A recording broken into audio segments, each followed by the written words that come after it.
Quando Davi olhou para o céu noturno do Oriente Médio há 3.000 anos, o que ele viu quase o deixou sem fôlego. E na tentativa de expressar a maravilha que inundou o coração dele ao contemplar a sua pequenez diante de tamanha vastidão e o propósito, o desígnio de Deus em tudo o que ele faz, Davi fez algo exclusivamente humano. Ele transpôs a sua admiração, seu espanto em arte. Ele disse: quando contemplo os teus céus, obra dos teus dedos, e a lua e as estrelas que estabeleceste, que é o homem para que te lembres dele, e o filho do homem para que o visites, ou para que dele cuides, né? Salmo 8, 3 e 4. Então, os céus, esse misterioso reino, né, que ele estava olhando, de luzes maravilhosas, tem assombrado a humanidade desde os nossos primeiros dias. Quando olhamos para o céu hoje, a nossa compreensão do que vemos devido aos avanços da ciência, da tecnologia, excede em muito a compreensão que Davi tinha há 3.000 anos atrás. Davi tinha apenas uma ideia de como ele era minúsculo em relação aos céus, não é? Nosso combustível para a admiração eu diria, astronomicamente maior do que o que Davi tinha. Nós sabemos mais do que Davi sabia de uma maneira muito grande, não é? A questão toda é se nós estamos mais maravilhados do que Davi.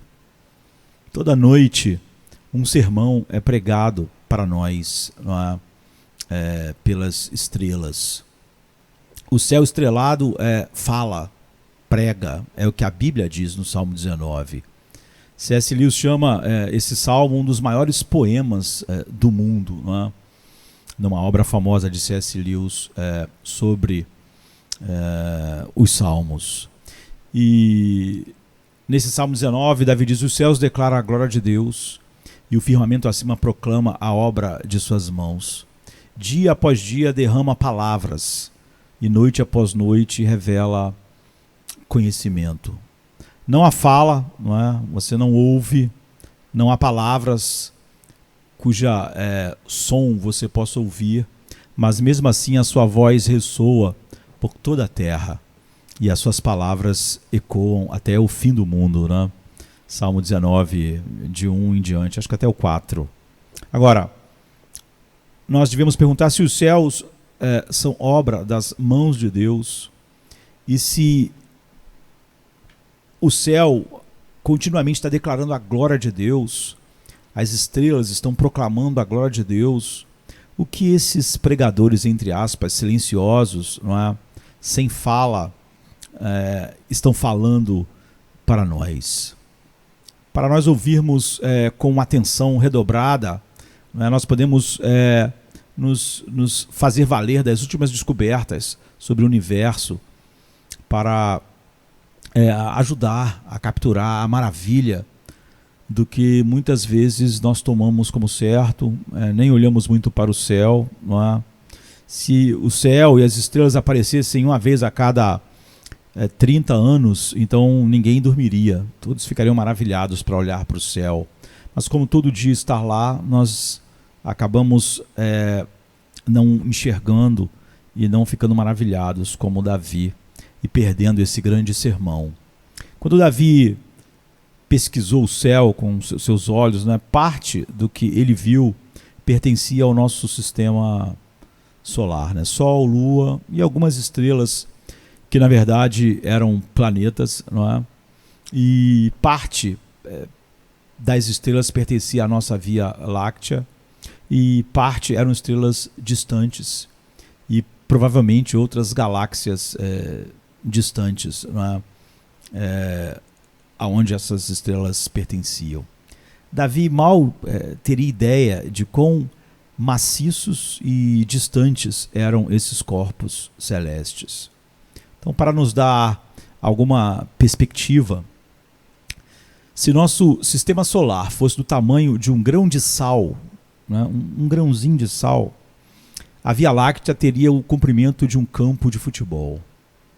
Então essa faixa leitosa, por isso esse nome, né, Via Láctea, que a gente pode ver em uma noite clara e escura, é uma densa coleção de estrelas em um dos braços espirais da Via Láctea, e tem cerca de 1000 anos-luz de espessura. E o que esses braços estelares, e nós com eles, né, nós estamos presos, nenhum deles, estão girando em torno de um buraco negro supermassivo chamado Sagitário A, localizado a cerca de 27.000 anos-luz de nós. Os cientistas estimam que nossa galáxia tem cerca de 100.000 anos-luz de largura. Então, olhando para o céu, a olho nu, como Davi fez naquela noite, nós podemos ver no máximo alguns milhares de estrelas. Mas se você olhar pelo telescópio, você vai descobrir que há algo entre 200 e 400 bilhões de estrelas na Via Láctea. É um número inimaginável de estrelas para nós, né? Mas nossa vizinha, nossa galáxia vizinha, Andrômeda, parece conter 1 trilhão ou mais de estrelas. E isso não é nem uma lasca da ponta do iceberg cósmico, né? Uma estimativa recente do número total de estrelas e de galáxias é espantoso. O número total de galáxias no universo é de 150 a 200 bilhões de galáxias. Mas o telescópio Hubble está indicando que o número real pode ser 10 vezes esse valor. E quando se trata então do número de estrelas, realmente não há como sabermos. Uma estimativa é de cerca de 1 septilhão, que é o 1 seguido de 24 zeros de estrelas. E tudo isso habita um universo que tem um raio estimado em cerca de 46 bilhões de anos-luz. Toda essa informação não começa a arranhar a superfície do que nós, como espécie, sabemos coletivamente agora. E os cientistas admitem que o que sabemos agora mal arranha a superfície do que ainda não sabemos. Então, o que os céus estão declarando, né? Quando Davi diz que os céus declaram a glória de Deus, o que eles estão declarando? Quando nós pensamos nessas proporções inimagináveis para Davi. Se esses céus declaram a glória de Deus, o que eles falam? Tendo passado horas derramando a atenção sobre exposições científicas, dos sermões silenciosos desses anfitriões estelares, primeiro eu quero colocar minha mão na minha boca. Eu acho que todos nós devemos colocar a mão na boca e dizer, junto com Jó, que com muita frequência eu falei coisas que não entendia, coisas maravilhosas demais para mim que eu não conhecia. Não é? Jó 42:3. Todos nós temos que colocar a mão na boca e pensar que admitir e nos arrepender num pó e na cinza de que nós falamos coisas das quais não entendemos. Temos banalizado o que é inefavelmente profundo. Esses arautos da glória não têm 3 pontos no sermão e uma aplicação como os sermãos são muitas vezes. Não é assim que eles declaram a glória de Deus e eles pregam para nós as estrelas, as nebulosas, as galáxias. Elas se juntam a todos os que na presença de Deus clamam glória, santo, santo, santo, como no Salmo 29:9 é o que a Bíblia diz. Elas se juntam a todos os que na presença de Deus clamam: Santo, Santo, Santo é o Senhor Deus Todo-Poderoso, que era, que é e que há de vir, como está em Apocalipse 4:8. Me parece que a oração de adoração é a única resposta apropriada, não é? Ao olharmos para o céu, nós devemos todo dia ouvir esse sermão e orar: Senhor Deus Todo-Poderoso, quando eu olho para os seus céus, eu me junto ao coro de todo o céu, né, para te atribuir glória absoluta. E eu concordo com Davi ao dizer que o que é o homem que ocupa esse pálido ponto azul, né, um grão de poeira nos vastos céus, para que tu te lembres dele. E quem sou eu, Josemar, ou você, né, um homem tantas vezes consumido com o minúsculo microcosmo de minhas próprias preocupações, para falar de ti, que falou e trouxe à existência a todas essas coisas. Então, de fato, não há ninguém como tu, ó Deus, como Davi diz no Salmo 86, verso 8. E ouvindo essa pregação, nós temos que orar admirados. Quando eu olho para os céus, eu ouço declarar que não há ninguém como tu, possuidor de sabedoria. Pois tu, Senhor, a Bíblia diz, pelo teu entendimento estabeleceste os céus, Provérbios 3:19, determinando o número das estrelas e dando a todas elas seus nomes, Salmo 147, verso 4, e conferindo a cada uma aspectos únicos de sua glória. Nenhuma é igual à outra. É o que Paulo diz em 1 Coríntios 15, 41. E elas então declaram que sua sabedoria é infinitamente maior que a nossa. Porque Deus diz assim: porque assim como os céus são mais altos do que a terra, assim são os meus caminhos mais altos do que os seus caminhos, e os meus pensamentos mais altos do que os teus pensamentos. Em Isaías 55, 9. E em vista de tal sabedoria, Deus, nós devemos orar: eu me arrependo de todas as minhas tolices, apoiadas em meu próprio entendimento, como diz Provérbios 3:5.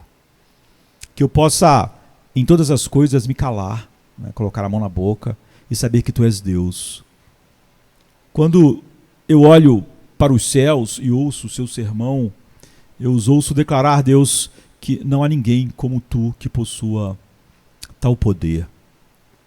Porque pela tua palavra foram feitos os céus e pelo sopro da tua boca todo o seu exército. Salmo 33:6. Pois és tu sozinho quem traz este exército inumerável, chamando-os todos pelo nome, pela grandeza do teu poder, porque tu és forte em poder, não faltará nenhuma delas quando tu chamares. Isaías 40, 26. E podemos continuar orando: sim, tu és, ó Senhor, a grandeza e o poder, a glória, a vitória e a majestade, porque teu é tudo quanto há nos céus e na terra. Teu, Senhor, é o reino, e tu te exaltaste por chefe sobre todos. Se juntar à oração de Davi, né, em 1 Crônicas 29, 11. E em vista de tal onipotência, Deus, eu me arrependo de toda a minha confiança tola na força do homem, como está no Salmo 118, 8. E toda a confiança em pequenas coisas, não é, que se tornam ídolos, quando tu és esse Deus imenso e inimaginável. E me arrependo de toda a ansiedade por não confiar em ti, pois tudo o que acho grande é infinitamente pequeno para ti. Deus, quando eu olho para os céus, eu ouço os céus declararem sua imensidão absoluta, porque o céu mais alto não pode te conter. É o que a Bíblia diz em 1 Reis 8, 27. E eles também declaram sua criatividade incomparável, já que o universo foi criado por sua palavra, de modo que o que se vê não foi feito das coisas que são visíveis. Hebreus 11, 3. E eles declaram sua autoridade suprema, uma vez que todas as coisas foram feitas por meio de ti, e sem ti nada do que foi feito se fez. João 1, 3. E os céus, as estrelas, as galáxias declaram sua soberania, como está no Salmo 115, 3. Declaram sua justiça, como está no Salmo 50, verso 6. Declaram sua fidelidade, como está em Gênesis 15, 5 e 6. E seu amor constante, como está no Salmo 136, 9. Em vista de tal glória, eu me arrependo do meu orgulho tolo e egoísta, não é? E dobro os meus joelhos e confesso com minha língua que Jesus Cristo, a palavra por meio de quem todo o cosmo foi criado, como João diz em João 3, e o verbo feito carne, como João diz em João 1,14, e Senhor para a glória de Deus Pai, como está em Filipenses 2, 10 a 11, não é? Todas essas coisas apontam para essa grandeza infinita do teu Filho. Quando Davi olhou para os céus, ele não sabia o que sabemos agora. Ou seja, a insondável extensão e abrangência do universo. E quando ele fez a pergunta, o que é o homem para que tu te lembres dele? E o filho do homem para que cuides dele? No Salmo 8, verso 4, ele não sabia o que sabemos agora.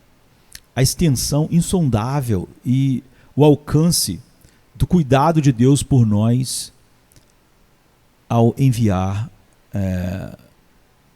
o seu Filho encarnado para ser a propiciação pelos nossos pecados. Ele não sabia nem a extensão do universo, como nós sabemos, nem quão grande era o cuidado que ele tinha por nós. E mesmo assim ele estava maravilhado.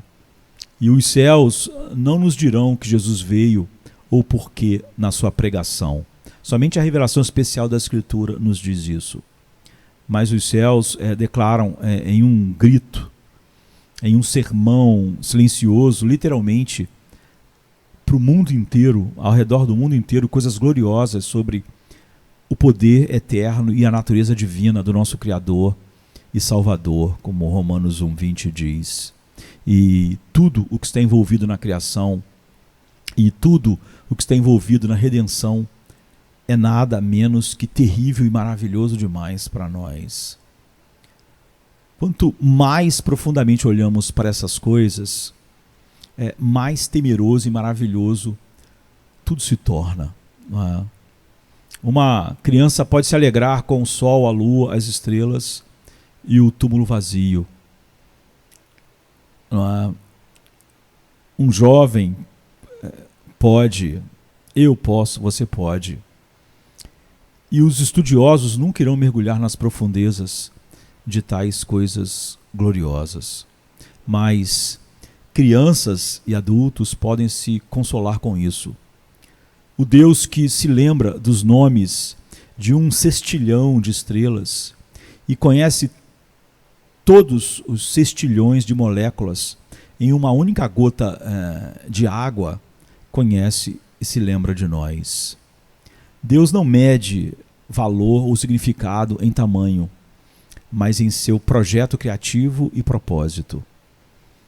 A cruz nos lembra que Ele está atento a nós de maneiras que as galáxias nunca saberão. De quanto mais valor você tem para Ele, ao te dar a Cristo na eternidade, ao te escolher em Cristo na eternidade. Ele deu aos seus filhos um valor muito maior do que o das galáxias e todo o universo podem ter. Não é? Porque todo o universo não é nada perto do valor infinito de Cristo. Todo o universo é só uma pequena manifestação de sua glória. E ainda assim, Ele nos deu o seu Filho. Se nós ouvirmos apenas o sermão dos céus, nós já devíamos nos envergonhar de qualquer ansiedade, orgulho, da nossa ideia de que nós temos alguma sabedoria perto de Deus. E ao olharmos para todo o universo, devemos lembrar o que Jesus disse. Por isso, eu digo a vocês que vocês não devem andar ansiosos pela vossa vida, não é? Quanto o que é a vez de comer ou de beber. Quem está falando isso é o Criador desse universo e o que o mantém pela palavra do seu poder. Ele diz: vocês não devem andar ansiosos pelo vosso corpo, quanto o que é a vez de vestir. Não é a vida mais do que o alimento e o corpo mais do que as vestes? E ele começa com coisas pequenas no seu universo, né? Observai as aves do céu, não semeiam, não colhem, nem juntam em celeiros, contudo, o vosso Pai Celeste as sustenta. O mesmo que mantém esse universo também sustenta as pequenas aves. Porventura não valeis mais vós do que as aves? Qual de vós, por ansioso que esteja, pode acrescentar um côvado ao curso da sua vida? E por que vocês andam ansiosos quanto ao vestuário? Considerai como crescem os lírios do campo, eles não trabalham, nem fiam. Eu, contudo, vos digo que nem Salomão, o filho de Davi, em toda a sua glória, se vestiu como qualquer um deles. Ora, se Deus veste assim a erva do campo que hoje existe, amanhã é lançada no forno, quanto mais a vós outros, homens de pequena fé. Portanto, não vos inquieteis dizendo: o que comeremos, o que beberemos, ou com que nos vestiremos, porque os gentios é que procuram todas essas coisas, pois vosso Pai Celeste sabe que necessitais de todas elas. Buscai, pois, primeiro o reino de Deus e a sua justiça, e todas essas coisas vos serão acrescentadas. Portanto, não vos inquieteis com o dia de amanhã, pois o amanhã trará os seus cuidados. Basta a cada dia o seu próprio mal.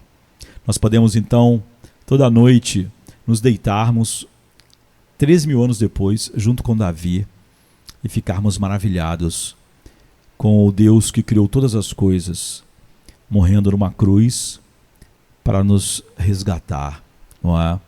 Não para nos dar o céu ou o universo, mas para nos levar para o seu Pai, que é uma glória infinitamente maior do que todo o universo pode descrever. Ele disse: eu sou o caminho, não para o céu, eu sou o caminho para o Pai. Ninguém pode ir ao Pai a não ser por mim. E por mais maravilhoso que o universo seja, ele é só um pequeno eco da glória do Deus Trino, que ao custo do sangue do próprio Filho de Deus foi dado a nós para desfrutarmos, como o Filho desfruta o Pai desfruta o Filho no Espírito para todo sempre. Diante de todas essas coisas, onde nós íamos encaixar nossos temores e ansiedades, sem desonrar profundamente aquilo que mesmo os céus estão pregando para nós todas as noites, a grandeza infinita e suficiência do nosso Deus. Que a gente possa ouvir esse sermão silencioso a cada noite. Que os irmãos fiquem na paz. Amém.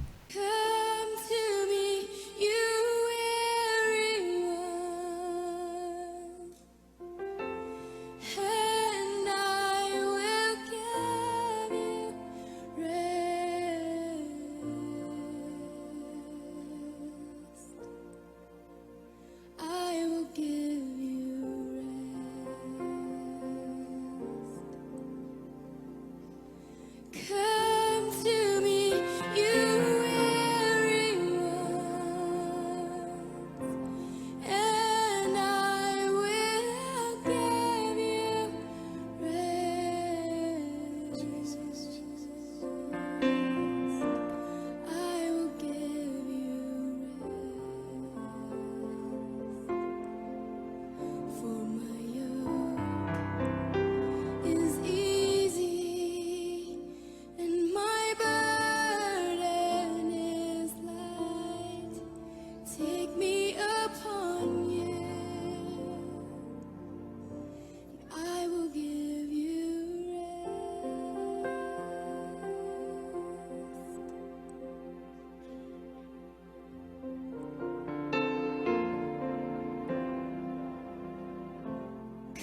to